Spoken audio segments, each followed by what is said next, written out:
Good morning, students. Today we are going to start the third part of our history, chapter number 6, The Great Uprising. Up till now, we have read about the causes of the uprising and the immediate cause which was related to the Greece-Carthage incident, beginning of the uprising, suppression of the uprising and why this uprising failed, and also about the nature of the uprising. Now let us see that what happened after the uprising. After suppressing the revolt, the British policies in India underwent major changes after 1858, and these changes were done only to prevent any other such type of revolt in India. Not only this, these changes were also made to strengthen their hold over India and prevent any other country-wise revolt, which was the revolt of 1857.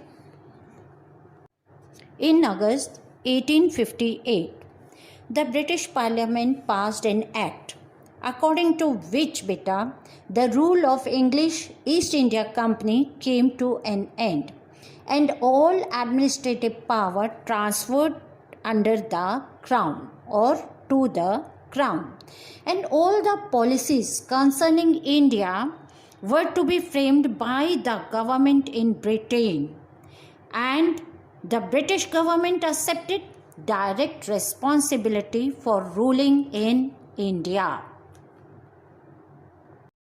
By the Act of 1858, a minister of the British cabinet was appointed to manage the affairs in India, and he was called the Secretary of State. As he was appointed by the British government, so he was responsible to the British Parliament.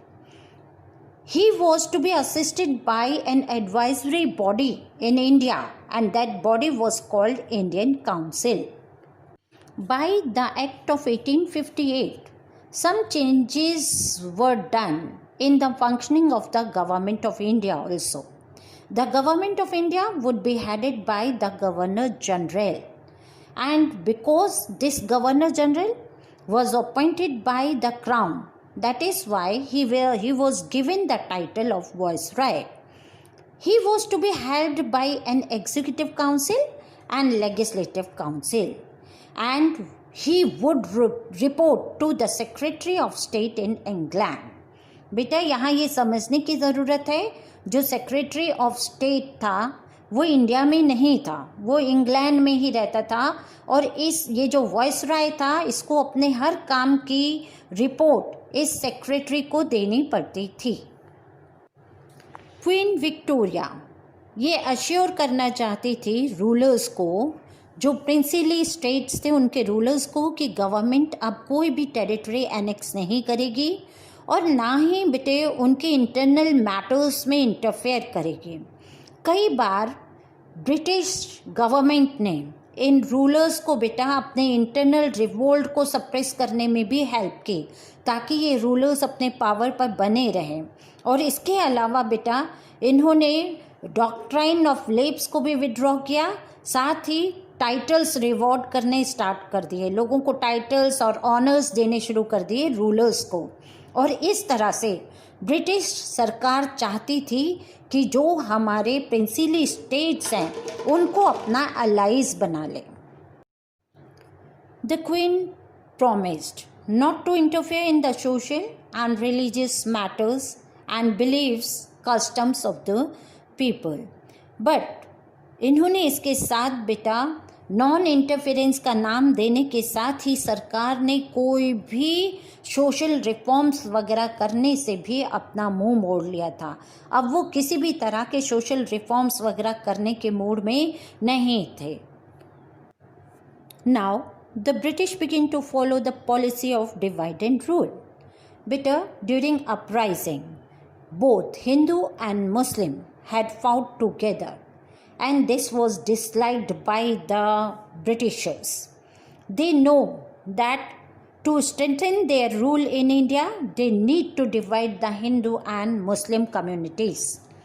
इसीलिए उन्होंने मुस्लिम को uprising का जिम्मेदार ठहराया और उनके साथ भेदभाव करना शुरू कर दिया. Changes in the army.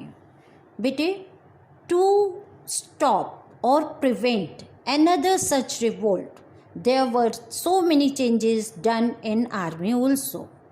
The ratio of European soldiers to Indian soldiers was raised.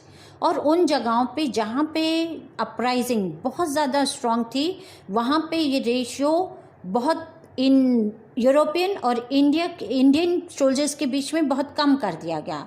जैसे एग्जाम्पल बंगाल में ये रेशियो था 1:2.